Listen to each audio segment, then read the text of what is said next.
Hello, Husker fans, and welcome back to the Husker Big Red YouTube channel. I'm Chris Peterson, and joining me, as always, is Danny Gillette, and we are back here on this Monday morning to break down all of the news that happened with Nebraska athletics over the weekend. We had a new offensive line coach, another move made by Matt Rule as Donovan Raiola is out, Geep Wade is in, and then Rob Aurich has been hired as the defensive coordinator. So we're going to grade those hires. We're going to break it down, give you some more information on each one of those guys. We'll also talk about the future of Dylan Raiola now that Donovan Raiola is out. Talk about what that means for the future.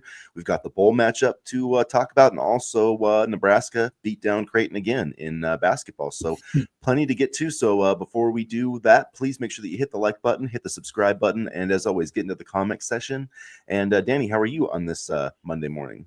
A little bit tired from covering all the news, but a lot of good news. So it's a good type of tired, and a lot to get into today for sure, as you mentioned off the top.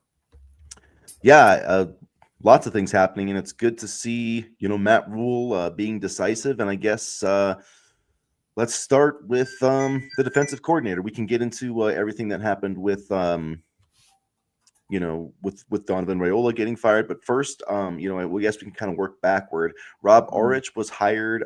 Sunday we had the report from Pete Thamel. It was confirmed on Nebraska, announcing this hire as well. And just really interesting because you had, Vince Karras was in there on Saturday morning. He ends up going to Syracuse. And then Matt Rule acts quickly for the San Diego State defensive coordinator. They improved from 97th in scoring defense to 5th in his first season. Their stop rate was over 80%. They do a lot of things really well, and he's got a kind of a track record of improving defenses. I realize he's not maybe the proven name that some of us wanted, but that doesn't necessarily mean he's not going to be a great hire. So what are your thoughts on Rob Aurich, the new defensive coordinator? Well, first, people wanting a proven hire. I mean, Nebraska's not really an attractive job at this point right now. And unfortunately, that means that we're going to have to take some risks when hiring candidates. I mean, you're looking at a program that, if things go south next year, Matt Rule could be fired. Now, do I want that to happen? No. But, I mean, it definitely limits your options for defensive coordinator, and also Nebraska, for all those who want a proven, coordinator, it could be viewed as a step down, especially when you look at some of the names that were mentioned, earlier in the process, names that were thrown out there like Jim Knowles and Brent Pree, who ended up going to Virginia Tech. So, I mean, we kind of have to take a shot at these, younger defense coordinators. With that being said, I really like Aurich. I think, people are wondering if his defensive style, from the Mountain West can transfer over to the Big Ten, and I believe it can. I mean, this is a defense, like you said, top five in scoring, top five in passing yards allowed, I believe, top five red zone defense, and I believe opponents had a 66.67 red zone scoring percentage when facing San Diego State, and I realize it's San Diego State, but there are a lot of good metrics that really kind of make this a solid hire. Yeah, San Diego State this year gave up 4.1 yards per play, 266 yards total. Like you mentioned, 157 passing. So that's where their pass defense was. They did they didn't do as good of a job this year as taking the ball away, but they did have 13 interceptions. So that's one thing. Also about Rob Aurich is that his defenses tend to take the ball away. And so my thought about it is, I do think that Nebraska could have hired some bigger name candidates. I would say, I do think that it is a more attractive job, just because, if you're trying to get a head coaching job somewhere, and you want to be in college, this is a great place to go. So I mean, I think any job in the Big Ten or the SEC, is basically a good job, because the pay is going to be there. I just think that what Nebraska needed, were they going to really take a big step forward by just getting another old retread? You know what I mean? Like Jim Leonard would have been one thing. But, when you got beyond, I don't know if they ever mentioned or talked to Jim Knowles. Some people on the message boards said that they did, and he turned Rule down. I have no idea if that's true or not. I mean, I do think that part of this too is, it does make it a little more challenging to hire somebody if you're not going to let them hire their own staff. I mean, that's part of this, I think, in that's my read on it. But at the same time, I think if Nebraska is going to get to, this next level, like they need to have some X factors, right? Like they need to have something going for them that they don't before. And is hiring an old retread, a former head coach, a guy who's been fired, is that really going to move the needle? So I think, going out and getting a young up and coming guy like maybe he's like the next superstar in college football coaching. You know what I mean? Like if this program's going to get anywhere, they need Rob Aurich to be like a head coach in 4 or 5 years. Like he needs to come to Nebraska and be so good that some other program wants to steal him away in like 3 years. You know what I mean? Like that's how this program can take a leap and actually start winning, the way that Matt Rule wants to start winning. Like that's what you need advantages on the margins, and coaching, I think, is a chance to do that. And Rob Aurich, he's very limited in his experience. He's only been a coordinator at the Division I level for 3 seasons. So yeah, they're definitely taking a shot on the dark. But if you look at his resume, he's been a very fast riser everywhere that he's gone. He's coached linebackers, he's coached edge. When he took over at Idaho, they gave up 31 points per game, and before he started, and then his first season they dropped that down to below 25, and then in his second year it was down to 21. So he took their defense down 10 points per game in 2 years. They were top 25 in the FCS in total yards allowed both years. So I mean, his team, and then they also, in that first year that he was the Idaho defensive coordinator, they went from 8 takeaways to 21 with him. So this is a guy that can get can take the football away. They can stop the run. They can get pressure on the quarterback. And it's not, they did have a big transfer portal class for San Diego State, but it's not like you're getting a big influx of talent. And to me, that's a very good sign of being able to mold all those guys together and put together a top 5 defense after being one of the worst defenses in college football. Like that's what Nebraska needs to do this offseason. So he did it. He's already done it.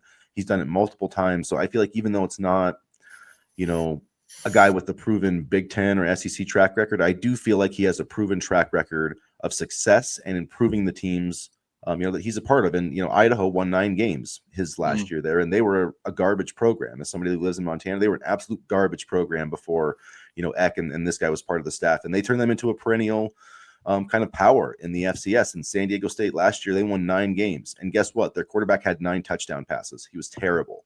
9 touchdown passes, 8 interceptions. So they basically couldn't move the ball on offense, and they still won 9 games because this guy put together an elite defense. So I think there's a lot of things to like. I understand he still has a lot to prove, but if we look at his track record, he's been a rising star in this industry, and I feel like Matt Rule might have got a really good hire here. Was there overlap with Andrew Marshall at Idaho? No, I don't think there. Well, potentially, I don't believe so though, because he was at San Diego State the last 2 years. Maybe he might have been there for a year with Andrew Marshall. He was at Idaho in 2022, 2023, so I didn't know. So no, probably not then. No, you're right. And honestly, if there was a coach I didn't want to lose, it was Addison Williams. So I'm okay with that, with Addison Williams kind of being a sticking point here, because the secondary played well last season, and he just landed a 5-star recruit. So I'm okay, maybe sacrificing another defensive coordinator hire for Addison Williams, because I believe in the direction he's taking the secondary. Yeah, because that's, people were talking about, Vince Karras and what happened. And, some people are like, well, I bet Nebraska didn't offer him the job. And maybe they didn't. I have no idea. I'm not sure what happened. But the reports from, some Syracuse people were that he was offered the job and turned it down. There was also a report that he was offered the Toledo head coaching job and turned that down to be the Syracuse defensive coordinator. So I don't know if any of that's true. But yeah, he might have. Me, but I get what you're saying. He might have had a guy that was like, he might have been like, yeah, I want this coach to coach my secondary. Yeah, that's a deal breaker for me. So if I can't have him, I'd rather go to Syracuse with my guy. And that's fine. That's how some people are. I mean, if you have one chance to be a Power 4 defensive coordinator, like I don't begrudge you for wanting your guys, but Matt Rule wants his guy too. So win-win for everybody. I thought it was a good move to get him in now. And yeah, we'll see. He runs the 4.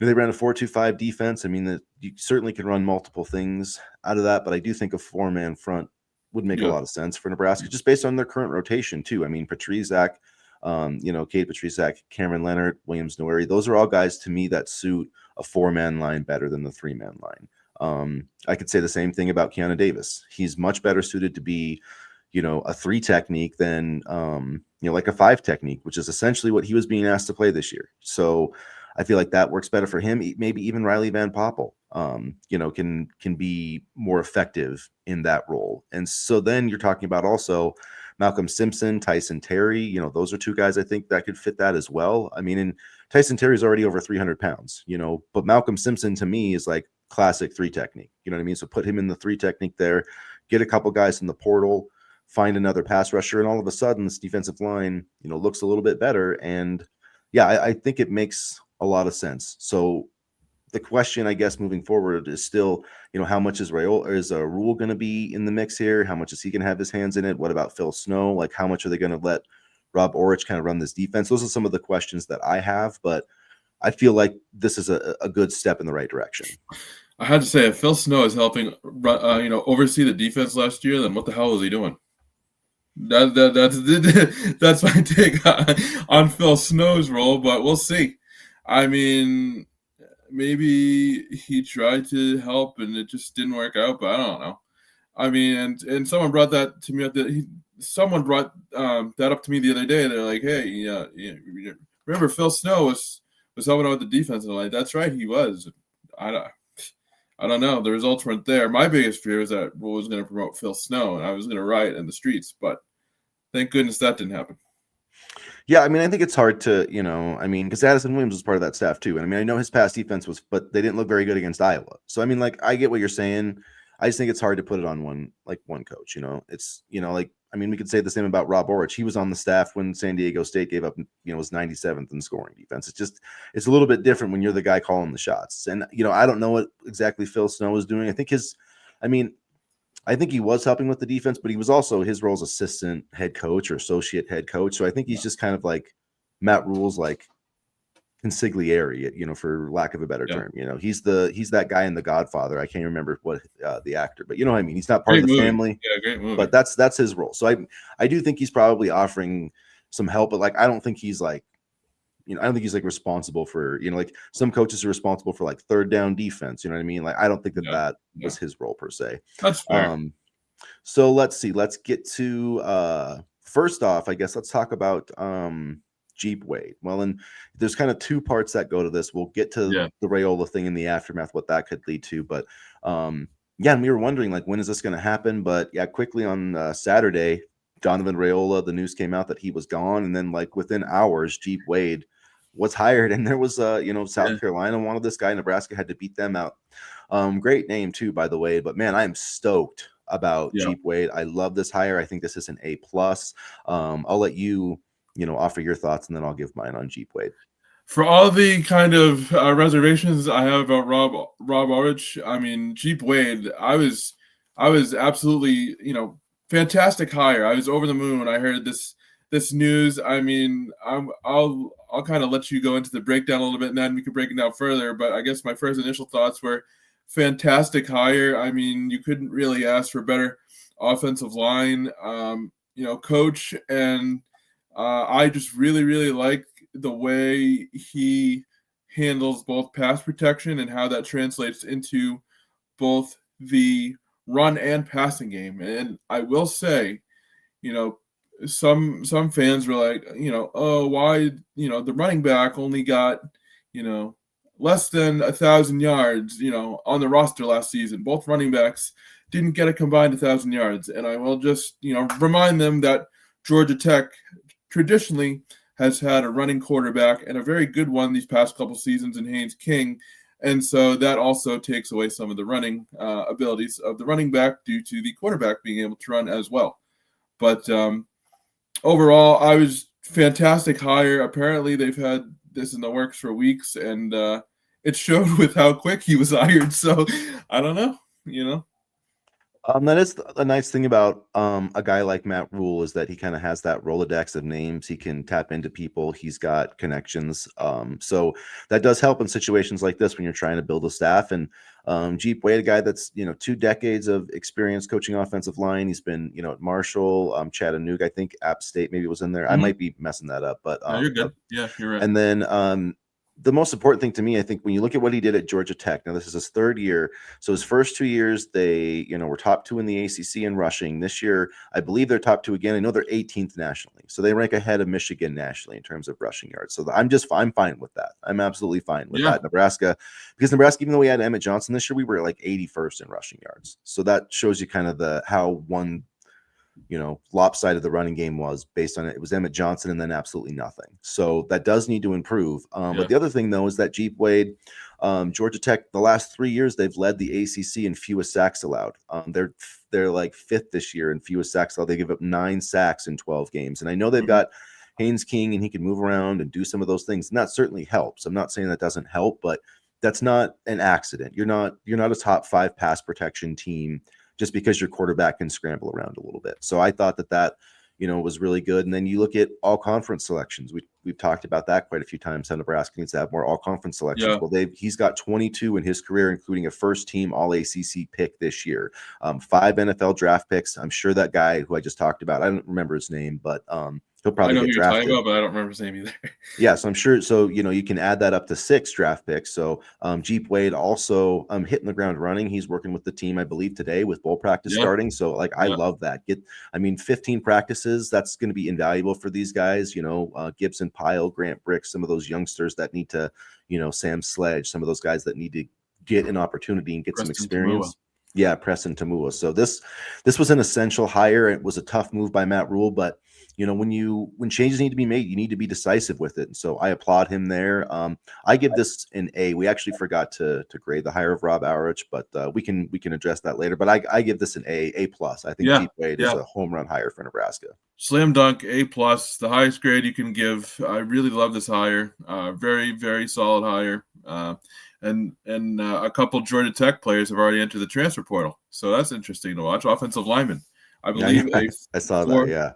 4-star recruit, which I don't know if you know his name because I'm blanking on names today. I don't know why, but he entered the transfer portal. So who knows? Maybe there are more dominoes falling. Yeah, I know it was a 2025 recruit. So he would be, this would be a second year, but a 4-star. And then you wonder if there's anybody that could come over from San Diego State. I haven't really looked, at their roster too much. And they have a linebacker that had 100 tackles last season. I do know that. That'd be interesting. But yeah, I think Nebraska is going to be, they're going to be busy in the portal. And yeah, let's, as a whole, I think Nebraska got 2 blue chip guys here. And, Rob Aurich, I think is a rising star. And this is someone who I really feel like could be a head coaching candidate, in a few years. So, if we hit on him and he becomes, the next genius of defensive, college football or whatever, like you never know. I'm not saying that that's necessarily going to happen, but that's how Nebraska can become like a playoff team. They need something like that to happen, whether it's, Trey Taylor becoming a superstar, right? Like they need something transcendent, and whether it's becoming a defensive menace. Yeah, hopefully. Something like that. I mean, like, you need something that like is unexpected to, exceed these expectations, because there is a lower ceiling for Nebraska than some of these other programs, right? And so how do you push past that? You need to find like a superstar of some kind, and maybe this guy's it. I don't know, but I do feel like, man, and he's from South Dakota, played at Minnesota Duluth. He's been at Bemidji State. I just like his, background, and I feel like he's going to fit in really well at Nebraska. And you're talking about a team that's going to be, wants to be tough and play hard and do all those things. Like, a lot there are scheme, but there's also a mentality. And there's this mentality that comes from your coach. And John Butler, just for whatever reason, just didn't have that. You know how Mike Eckler has that? Like his special teams play, like, they embody who Mike Eckler is as a person. It has nothing to do with the scheme of it. Like that, you're not going to be on the special teams if you're not going to be like balls to the walls. You know what I mean? Like Mike Eckler will not accept it. And that's the kind of coach that we need to be. And I don't know that much about Rob Aurich, but just from the little bit of research I've done, it very much seems like he's like that. And I feel like, he's going to hold these guys accountable, and whatever happens, like this team will play much harder than it did this season, I feel like, on defense. And I totally get what you mean about identity, because Corey Heffernan, the defensive coordinator for Miami, joined Mario Cristobal's staff last season, and he came over from PJ Fleck's staff at Minnesota, and he immediately brought a defensive tenacity and a defensive kind of aggressiveness to that unit, and it completely transformed. I guess it's that Midwest charm. But no, I totally agree with what you're saying there, because even one staff member with that energy and intensity can completely transform a program. And it doesn't have to be the head coach, because a lot of head coaches are just CEOs now. Yeah, and it's the day-to-day guys, and so I like that too. I like that he's also worked with edge. He's worked with linebackers, so I feel like he can assist maybe in those areas if needed. So yeah, it'll be interesting to see if any other changes happen, or if they kind of go with the defensive staff as is. I feel like Terry Braden's not going anywhere, and I don't know. I feel like that Matt Rule's had Rob Dvorak with him for a long time, so I kind of would be, I guess surprised if there were some more moves made, maybe some other guys brought in, because like we've talked about, there's no limit, it seems like, on coaches, but I don't know. It doesn't necessarily feel like any of these other position coaches are leaving. Well, like you said, they could have 75,000 analysts and not bat an eye. So, I mean, there is that. And so maybe we'll see some moves there. And I mean, Dvorak was a rising, 24/7 Sports had him as like one of the top 30 under 30 or something. I can't remember what it was. I mean, he was coached in one Luke of those Kuechly, lists. so I mean, and Mark Herzlich, so there is something there. Although, they had what's his face? McGuire was on that list too. So I guess I shouldn't, sometimes. Well, hey, McGuire and his dad are. That's true. Playing in the college football playoff, so got to give them because you credit. know why? And I know you won't like this, but they built through the transfer portal and they spent a ton of money. You need high school recruits, but this weekend showed that if you have a good quarterback that you can buy, like Fernando Mendoza, or a good team that you can buy all around, like Texas Tech, money will get you places. And it's I mean, it definitely does. Especially, I think it's easier in the Big 12 too. Like, you know what I mean? But yeah. I mean, and yeah, it's you got to be smart though. That's the one thing you have to give Cignetti the most credit with, is he knows how to evaluate players. You know what I mean? Like, he's done an incredible job at. He's got a very high. It seems like he has a near perfect hit rate in transfer guys. So anyway, but two really good hires for Nebraska. What grade would you give Rob Aurich, since we kind of skipped over we said we were going to grade it and then got too excited to hand out our grade. So what would your letter grade be? B minus. B minus. I think there's a lot to like there. And although he's not a known name, neither was Tony White. And I want to stress, Nebraska Tony White was very good. Florida State Tony White left a lot to be desired. But I mean, at least I can stop here and bring back Bo Pelini and bring back Tony White. Yeah. So for that alone, I'll give it a B plus. Hey man, I loved Bo. I absolutely loved Bo Pelini. I mean, he was good at Nebraska, but his LSU tenure was a disaster. Well, the first one was good though, because he did coordinate their national championship defense. Yeah, the second one, I should say. I'm gonna give this a B plus. And when I compare it to Vince Karras, here's what I think I said to you is I think Rob Aurich has a lower floor. I think he has a lower floor than Vince Karras. I think Vince Karras has a higher floor, but I think that Aurich has a higher ceiling. So, you know what I mean? So I think he could be a better term, long term, like year one, maybe Vince Karras would have been a better fit, just, or been better, just more experienced, yada, yada, yada. But I really think that they got a guy here. So hopefully, we'll see. It's either going to be, it's more of a boom or bust hire. I don't think there's any, any doubt about that, but maybe they got a whiz kid here, and he's going to be, in 5 years, he's going to be like coaching some Big 12 team as the head coach. And we're like, man, this guy's like a defensive guru. Like, maybe that's what Nebraska got here. I don't know. I'm holding out. I need reasons to be optimistic. So that's what I'm going with. Okay. So now I want to get to the Raiola of it all, because even this has all kind of happened so quickly that there hasn't been a whole lot of time to react to it. But, the uncle of the starting quarterback now has been, let go. And they had this report with CBS Sports about, Raiola kind of being, I don't know, maybe that Nebraska was worried about him leaving for the transfer portal. So, like, what do you think is we still haven't heard from Dylan Raiola at all, outside if he was on the field for the Iowa game. So, I mean, he hasn't, he's been around the program, but he hasn't affirmed his status for next season. So, like, what do you think that this move is going to have an impact on Dylan, or do you think that those two things are separate? I don't know, because Dayton decommitted, and his uncle's gone, so I don't know. Because Dylan's in a very interesting spot where his stock fell a little bit after last season, whereas if he left after his freshman year, he probably would have had more suitors. So I don't know. going to be very interesting to see what happens here. I wouldn't be surprised if he's not here come the spring, and that wouldn't shock me one bit. But firing, it's kind of ironic because his uncle's coaching got him hurt, but you never like your family members fired. So I'm not really sure, and I know that's not probably the in-depth answer that you want, but I really don't know. I don't know what the read is on this. Yeah, I honestly don't know either.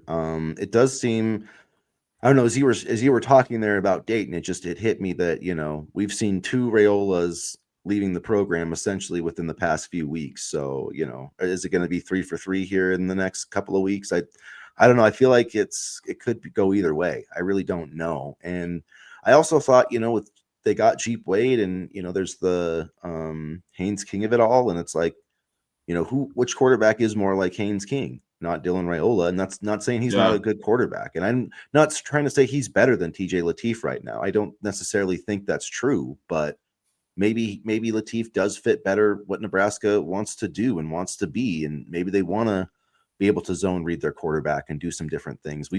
How many times have we seen teams with mobile quarterbacks like hurt us or be able to, close the gap a little bit on better teams because they had a running quarterback?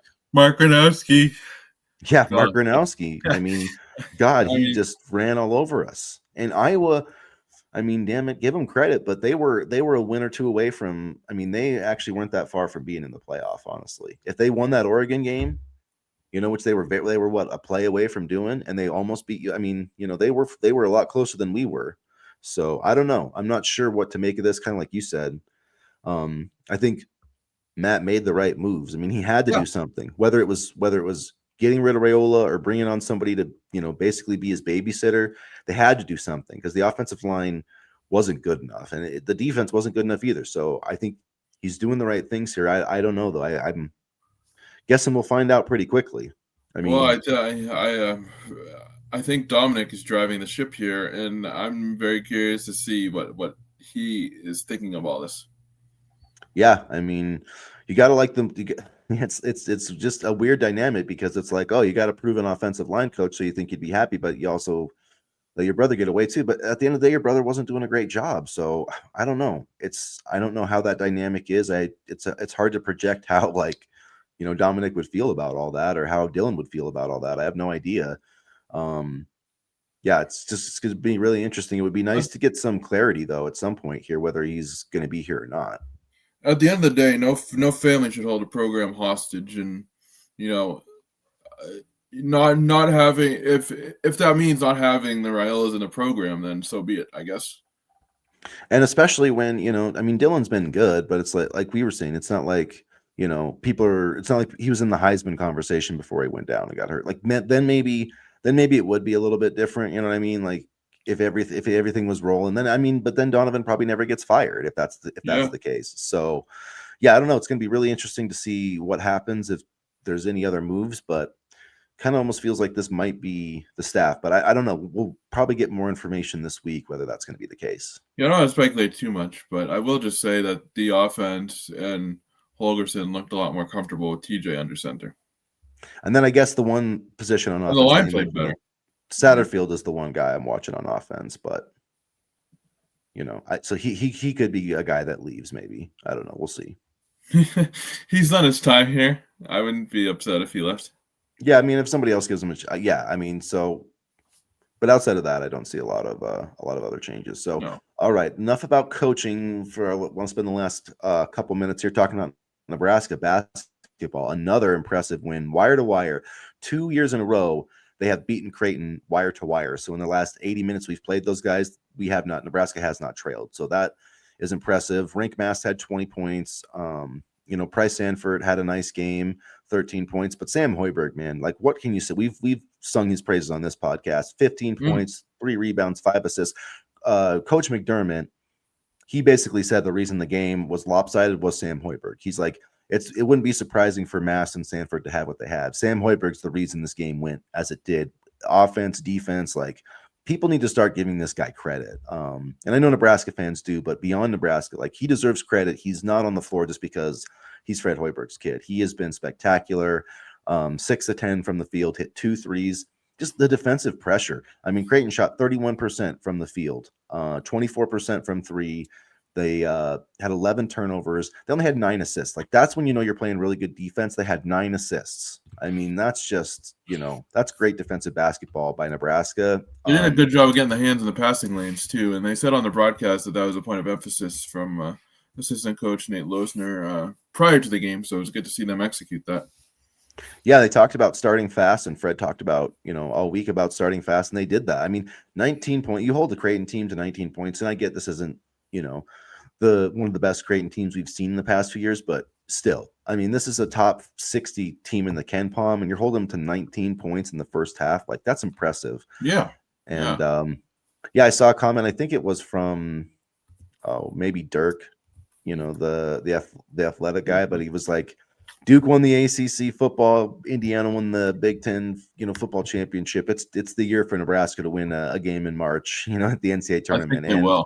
I think it kind of feels like they might. It feels like they might. I mean, yeah, lots of work to do, but they're going to head into Big Ten play 11-0, which the women are too. The women are still undefeated. I think there's like six teams in the men's side that are undefeated. Nebraska's one of them, and I think there's maybe 12 or 15 on the women's side, and Nebraska's one of them too. So volleyball rolled. I mean, it's a great time to be a Husker fan. If we can just get this football team up to top 25 level, like that'll be almost every single program. Softball, wrestling.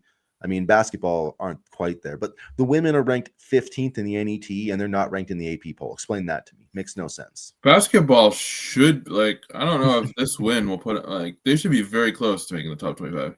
They should. I think they've been getting votes, but I don't know. People just don't respect Nebraska basketball, which is fine. But the main point being, all of our programs are trending up. I mean, even football, where we're still, in the Las Vegas Bowl, which I guess we haven't mentioned at all. So we'll touch on that here. There's lots that'll be a fun matchup. I've seen Nebraska's already a 13.5 point underdog, which I think probably makes sense. I mean, Utah's a top 25 team. Yeah, and Utah's gonna run all over us. So yeah, I can see that. Probably, but you never know. Can we get this? Who's calling is Phil Snow going to call the plays? No, I think Mike Eckler is helping with the defense. Eckler. Okay, we'll see. I mean, yeah, they're really good. They finished 10-2. They're 15th in the AP poll. So yeah, yeah. 269 rushing yards per game. That's not good or anything. We'll be fine. Yeah, it might be. It might be it is going to be a tough game, but I think if we don't get blown out, like that's my goal. Just keep it competitive. I don't want it to be like 40-10. You know what I mean? Not the Iowa game. I don't want them to be a repeat of the Iowa game. That's what, we'll see. It'll be interesting. Your backup quarterback's dealing with a bad hamstring. You're putting in a new defensive coordinator. You're not going to probably play your Heisman Trophy candidate running back. It could get ugly. I don't know. Yeah, I mean, yeah, but bowl games are weird though too. So, I mean, if TJ's not healthy though, then yeah, that's going to make it pretty difficult. So we'll see what happens. And I mean, but how many of their guys are going to opt out though too? That's the other thing, is you just don't know. I don't really know that much about their team. I just know they're run the ball really well and ranked really high. So we'll see how that all plays out. But a lot of times in these games, the more motivated team wins. So, that might be Nebraska. Although Utah's not going to pull a Notre Dame and, take their football home and cry like they. There's a couple teams that did that this year. Yeah, there was a few, but the other ones had coaching changes, though. I feel like they had like a legitimate excuse where Notre Dame didn't deserve to be in the playoff. They probably shouldn't have ranked you higher, but like the crying coming out of South Bend is just pathetic. I'm glad Miami got in. They deserved it. Yeah, they absolutely deserved it. It's so stupid to me, Notre Dame. Oh, this team that beat us shouldn't have got in over us. That makes zero sense. I mean, look at yourself in the mirror and try to make that argument. Like, that does not make any sense whatsoever. Well, all the other teams that we played were better than. No, they weren't. You didn't play a strong schedule. I'm sorry. Your Boston schedule. College is not good. I'm sorry, Notre Dame. Yeah, and Texas A&M is not that good either. So they haven't beat a single ranked team all year except for you. You know what I mean? It's like you're both propped up on your weak ass schedules. That's the annoying part of it. And so I don't know. It would have been fun to watch Notre Dame play BYU. You know what I mean? Like, the guys actually cared about the game, but we're past that. So whatever. I don't know. At least the Big Ten championship game was good. So That was epic. I think Fernando Mendoza might have won the Heisman, although that was one of the weirdest post game interviews I've ever seen in my life. But yeah, you could tell the adrenaline was going. That's probably what it was. he just seems like kind of a nerdy guy, which is fine. That's cool. I But mean, be nerdy, but if you can lead me to the national championship, then you can be as nerdy as you want. those two throws he made, holy cow! And Yeah, the three first to get him down there, and then to get him the touchdown lead, and then the last one to kind of wrap it up. That was pretty darn impressive. And you know what? I'm kind of glad because I feel like if Ohio State won, I feel like Julian Sane was going to win the Heisman, and he just didn't but deserve he it. didn't deserve it. No. I mean, I would have hoped that if he had if they had won, that Jeremiah Smith would have won the award, but probably not because he deserved it. You know, Julian Sane is like the fifth best player on his own team, and Yeah, that yeah. shows you how wrong this system is. With Who did your vote go to? I can't publicly say You can't publicly until say. Okay. after. No, Okay. so All right. I can tell you after. I can tell Okay. you Sunday, next Monday. I can tell you who I voted for. So Next Monday. Okay. yeah. So, And also, before we wrap up here, shout out to former Worcester, Massachusetts Assumption and Holy Cross football coach Bob Chesney for taking the job at UCLA. oh, nice. See, Danny, you got connections everywhere, About man. 10 minutes from where I went to school, I got to see his teams play a couple times, both at Assumption and Holy Cross. They're both in the same area. That's And awesome. so I kind of got to see him grow as a coach, and now it's really cool that he's going to be coaching UCLA. And I'm glad he's coaching his team in the playoff first, though. That's cool. I'm glad that it's so crazy that these smaller schools, figured it out, and for some reason, Lane Kiffin and Ole Miss couldn't. Honestly, FCS is a little bit more fun. You ever see the FCS playoffs? Those are cool too. Oh yeah. Well, I'm a big Montana fan, so yeah. But Yeah. Montana's got two teams in the quarterfinals, and they might actually. So if they both win this week, they'll be playing each other to go to the national championship game. So that would be. It's kind of they're Michigan, Ohio State, Nebraska, Iowa. So imagine that game to go to a national championship. So that's what it could be, not this week but next week. So yeah, I'm a big fan of FCS football. Yeah. There's definitely some good football. The North Dakota State, South Dakota State, the Jackrabbits, and the Bison. Yeah, And good stuff there. that's where our new DC is from, man. He coached at South Dakota, from the Big Sky Conference with Idaho. So yeah, let's hope that FCS is underrated, and this guy's going to come in and be a superstar and take Nebraska's defense to new heights. So that's my hope. That's the optimism that we're going with on this podcast, and we'll wrap it up there. So thanks again for hanging out with us, you guys. Please hit the like button, hit the subscribe button, comment with your grades on these new hires, or what you think is going to happen with Dylan Raiola, or whatever else you want to talk about. So as always, go Big Red. Go Big Red.